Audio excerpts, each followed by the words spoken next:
Hello guys, in this video I will show you how to change Calm app language. So in order to do this, first of all navigate to the Calm application.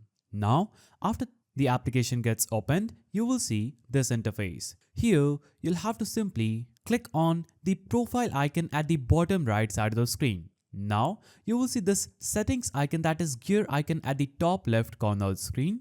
Simply click on settings and you will see this page. Here, you'll have to simply navigate to the option that says change language. When you click on change language option, it is going to bring up this change language page. So you can change languages from these options. You have English, Francis, Dutch, these two languages, Portuguese and Espanol. So you can simply click on any language that you want to change to, and Calm app will load up in that specific language after you click on that. As you can see, the language has been changed. Now I can go back to settings, choose this icon, choose English if I would want to change my Calm app language to English.